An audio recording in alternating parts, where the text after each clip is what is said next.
If you've been a listener of this podcast for some time, you've likely heard me talk about the power of podcast guesting and other podcast collaborations. This won't be the last time you hear me mention it because it works. Whether you have a podcast of your own or not, guesting on other podcasts is something we should all be adding to our marketing plan.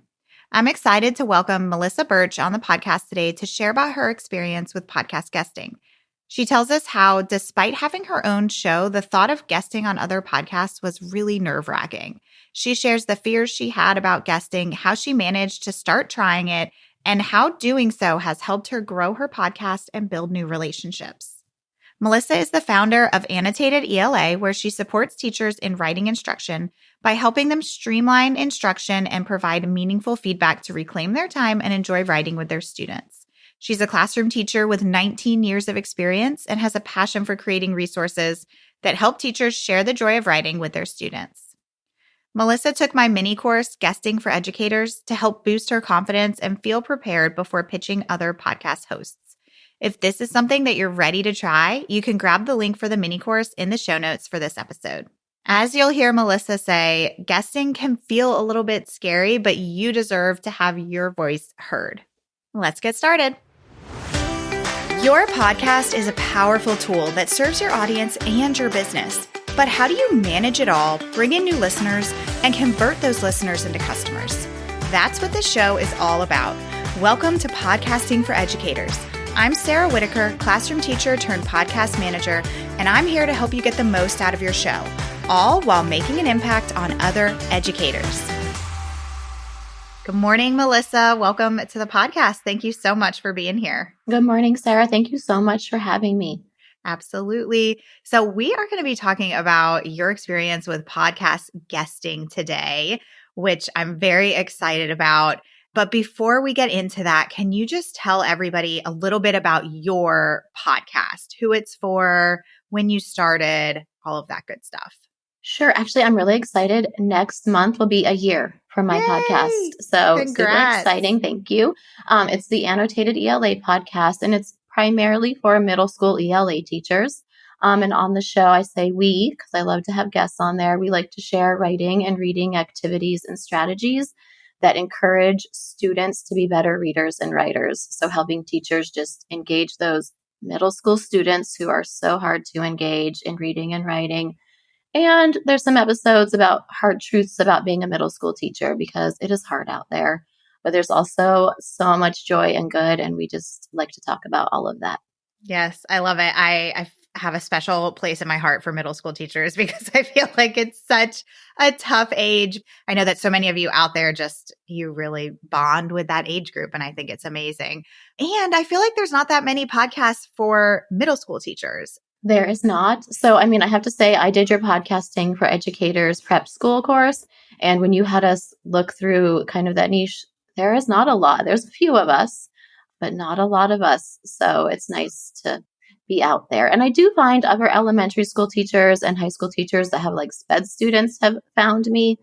But middle school is a special age. So it is for sure. Now, where you are, is middle school 6 to 8? Yes, but crazily enough, actually, next year we're changing. It's going to be because the schools with universal pre-K, they don't have room for 5th grade. So I am actually moving up to 8th grade next year, and I am moving over to the high school. So I have actually followed my students. I was 6th grade. I moved up to 7th grade with them this year, and then I got lucky enough. 8th grade is my favorite grade, and we get to go join the high school.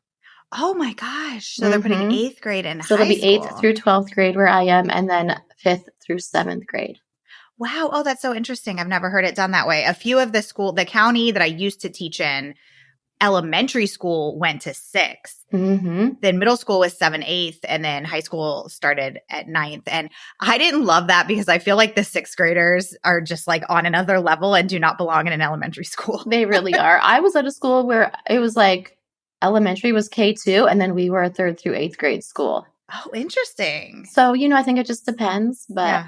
Our 8th graders are excited and sad. Well, our 7th graders who will be 8th graders are we don't get to be the top. We're going to be at the very bottom.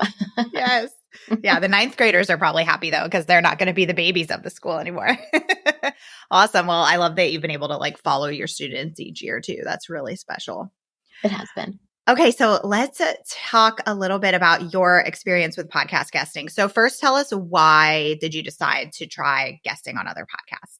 So, yes, listen, it was a hard sell for me because I think a lot of teachers, we just want to be perfectionists. And I had heard you, I consume your podcast. And in the prep school, it was like, you have to guess, get out and guess. And I'm like, okay, yeah. Okay, Sarah. Uh-huh. I'm not ready for that yet. Let me just like keep having my own guess. And so it took that constant reminder. And then having people on my show, I was like, well, if this isn't so bad, they're on here and I'm on here and we're just talking. And I just didn't feel ready. I was like, I don't even know what I'm pitching. And it felt weird to reach out to people I didn't know.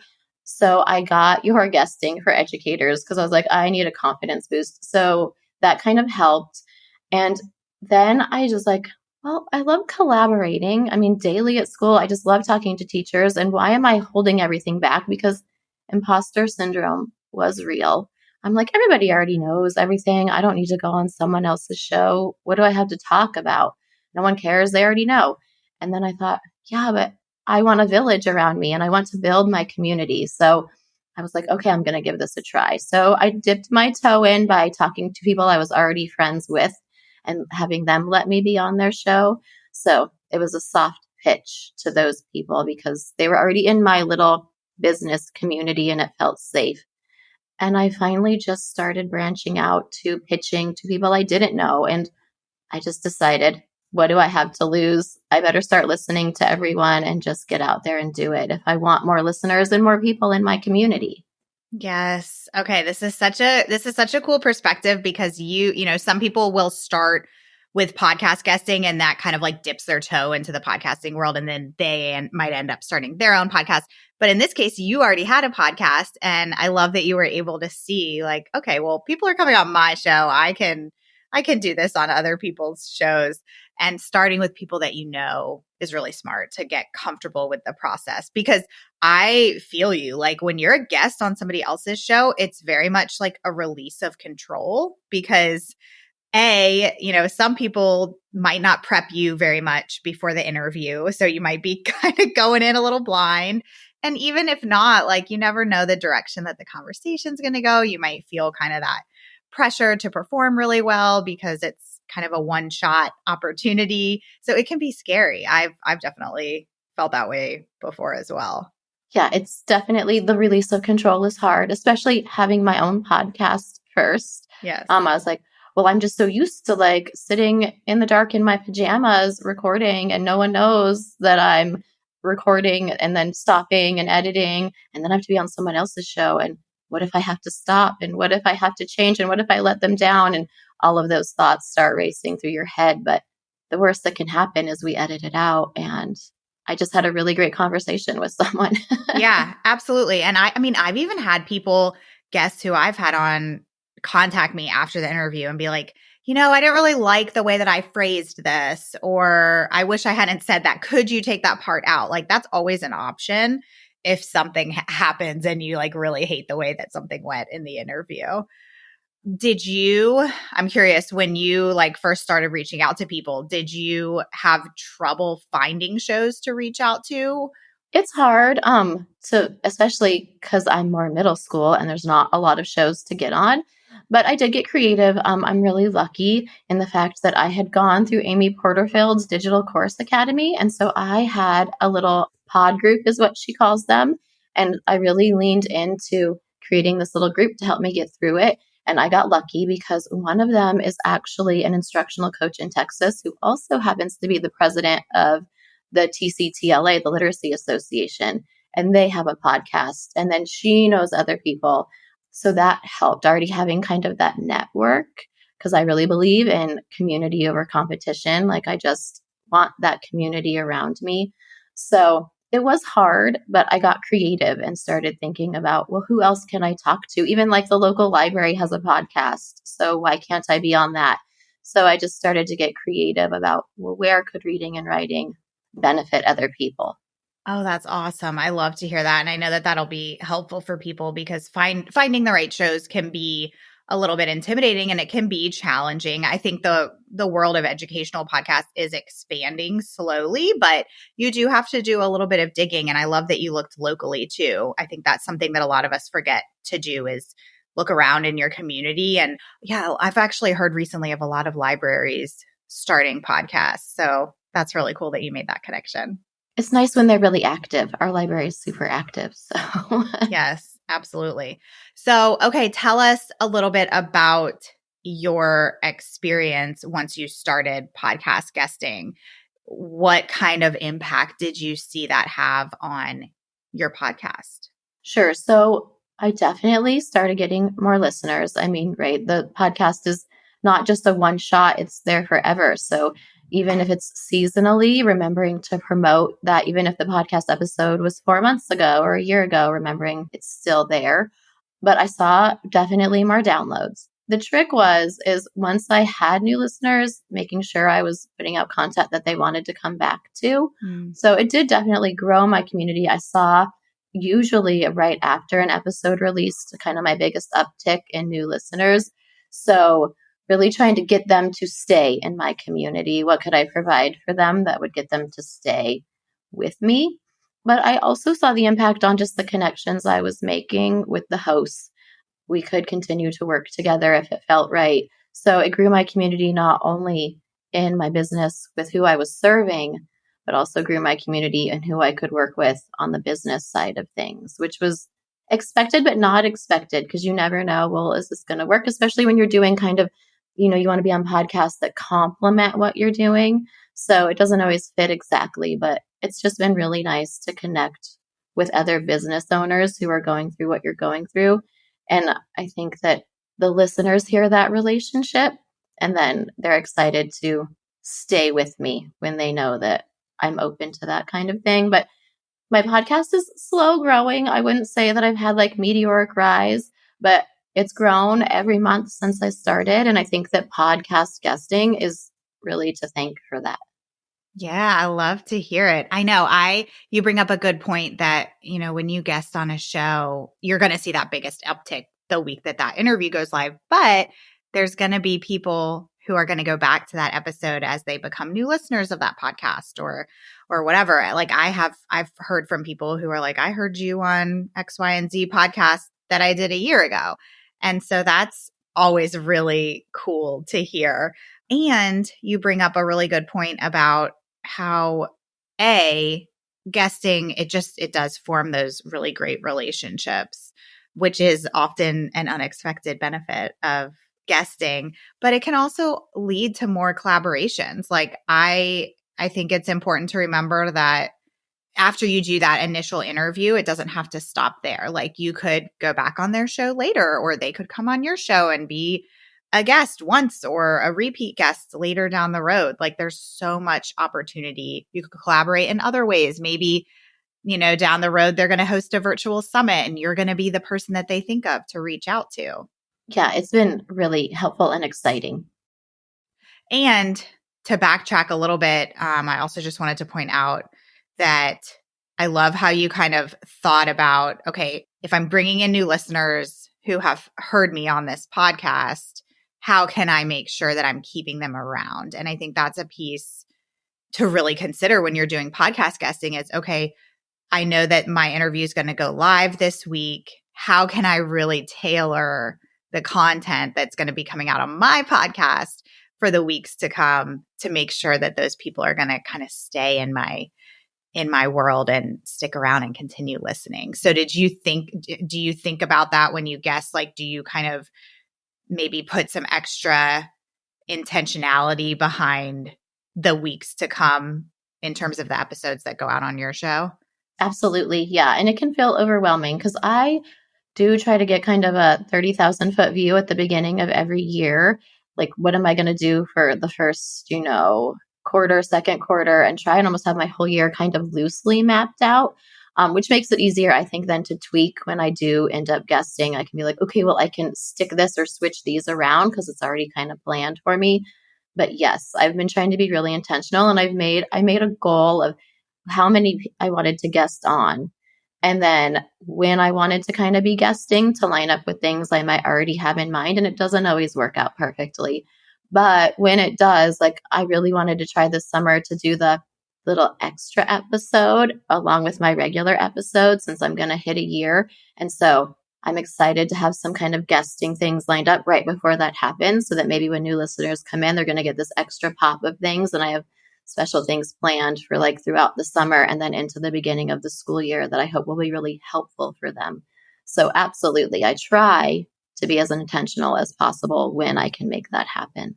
Yeah, that's really smart to kind of have that big picture, especially if you're going to try those double episodes. Let me know how that goes, by the way. Yeah, I'm nervous.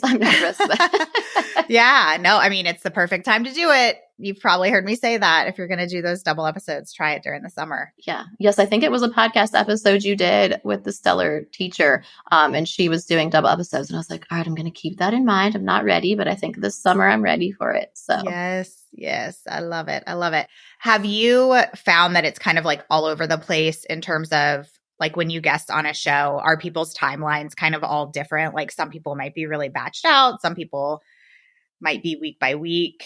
Absolutely. Yes. I have one that was like, I'm not even sure she edited. Like we interviewed and it was out faster than I was like, oh my goodness, I can't do it that quick. Like on my end. So I was impressed. But yes, it is all over the place. You just never know. And sometimes they'll be like, I'm not sure yet. I'll let you know. Or they're like, I know exactly when this is airing. Yes. So yes, you just have to go with it.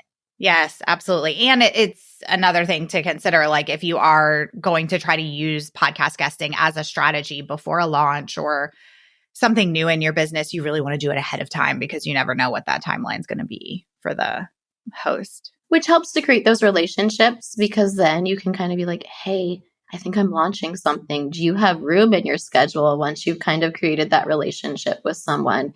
That's another way you can collaborate together. So yeah, absolutely. Okay, so we talked a little bit about you talked about how you were a little fearful in the beginning. We talked about that control piece. Was there anything else that like made you nervous about the idea of podcast guesting? I think the rejection, like what if someone just completely ignores me or says no? I think I'd prefer the no than just being ignored because, like, I don't know, like that's scary. It's scary to think someone doesn't want me. And then imposter syndrome creeps back in because, well, maybe it's not good enough or maybe I don't have something that's unique enough. And I wanted everything to be A+ work. So it's just your mind gets loud, especially if you have a rejection, which doesn't happen very often, but sometimes people just don't need what you have at that time. And that's okay. You're just going to still be where you are. You're just not going to be on that podcast. And that's okay. Yes. Great advice. I know. I'm sure we've all heard like the worst that'll happen is they say no. I know I've even said that before about podcast guesting. And yes, it's true, but it still stings if you get that rejection. But it will, if you make this like an active strategy in your business, you're going to get some no's and it's okay. Like they might have that topic in their lineup in the upcoming months or for whatever reason, you're not the best fit. And that's okay. And we have to be kind of go into this knowing that might be a possibility. Not that it makes it any easier, but it gets easier over time. Yeah, it does. Yeah, for sure. So what helped you kind of break through these fears that you had around guesting? So really 3 big things, and they're going to sound silly, so I'll explain them. But the 3 things were having a plan, repeating the mantra, B+ work is okay. And then reminding myself, and this is a silly one, is that I'm not going to be eaten by a tiger. Like, so, and I know that sounds silly, but having a plan helped me feel confident. Like I knew what I was pitching. I knew when and what I wanted to pitch to certain people. It really did take some planning. And I think I had avoided that. But once I sat down and did it, it felt doable. So it gave me direction. It gave me ideas. It gave me a way to approach people that I didn't know and sound professional so that saying no was going to be a lot harder because they're like, wow, she has her stuff together. She knows what she's doing. Of course we want her. So having that plan just made me feel more confident. And if someone did say no, then I knew that it was because I just wasn't what they needed right then. It's not because I wasn't good enough because I had this really great plan. So that helped take that sting out of it. Yes. B+ work came from Amy Porterfield. One of her podcasts was, girl, get it out there. Like B+ work is okay. It doesn't have to be A. You're you're doing a disservice by holding on to what you know. Quit gatekeeping. Just go be out in the world and let people see what you have to offer. So when I had that mindset of B plus work, I'm here, I'm showing up every day. Failure is growing. So just showing up was really helpful.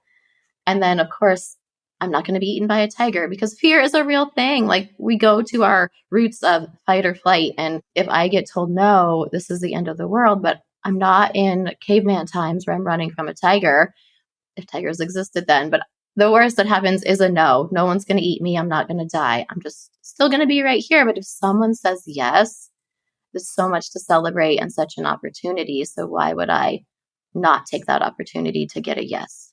Yes. Oh my gosh. Great, great tips and just like perspective. I kind of tell myself the same thing if I'm feeling really anxious about something or really nervous about something, like I'm not going to die. It's going to be okay. And most likely if it's a bad experience or if I get a rejection, like I might not ever cross paths with this person again. Like I'm going to do what I can. I'm going to put my best foot forward. I'm going to go in with a plan, but as long as you're doing all of that and covering all of your bases, some of the other things are out of your control. And as far as B plus work goes, yes, great advice from you and Amy. I don't know about you, but there's definitely been times where maybe I've done an interview or some other kind of speaking opportunity and it didn't go like as seamlessly as I would have liked, or I didn't say something the way I wanted to, and you like can kind of replay it in your mind. But then you hear it once it's live and it's like, oh, that doesn't sound so bad. Like I kind of made this big deal about nothing. Absolutely. I lay in bed at night and like rehash it. Like, oh my God, I can't get like sweaty all over again. And then it's not as bad as you thought. Yes. Yes. We tend to like over dramatize things in our mind. Yes. Okay. I love all of that. So I'd love to kind of wrap up with some advice. So now that you have kind of pushed past those fears, you've done this successfully, you've seen the impact that it has on relationships with other people, on your show. What advice would you have for somebody who is considering podcast guesting, but maybe still a little bit unsure?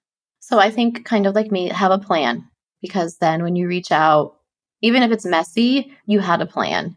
And that's really all that matters, because it's going to be messy. I mean, I think messy action brings clarity. So just do it. Just get out there and do it. And have some sort of mantra, like you aren't going to be eaten by a tiger. That it seems scary, but it's not. None of us like rejection. Some people don't love to be on speaking. I mean, that was hard for me too, especially the video part. Like podcasting was great because I could be in the dark in my pajamas. So anytime I have to do video, it's like, all right, it's okay. I'm going to survive. So I think just reminding yourself that you're just showing up and showing up for your community. People want to hear what you have to say, and you just have to remind yourself about that. We all have a special spin to share, and you don't want to hold on to that. So be brave and go out and do it. A tiger's not going to eat you, and whatever you show up with is going to be great, and people are going to love it.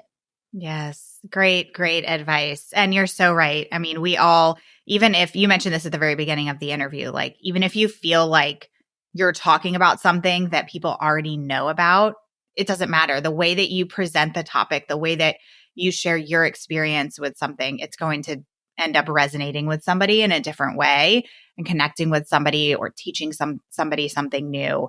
So yeah, get out there and give it a try. I'm sure that this is going to inspire a lot of people who maybe have been hesitant about getting started. So thank you so much for sharing about your experience. Well, thank you so much for having me. You have been so helpful in me being able to get out there and do it. So thank you.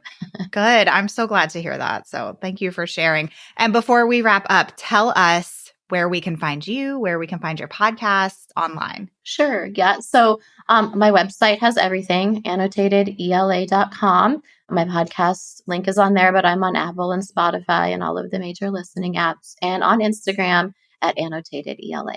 Perfect. So if you are a middle school teacher or you know anybody who's a middle school teacher, make sure that you pass this show on to them. And of course, we'll include everything in the show notes. Melissa, thank you so much again for being here.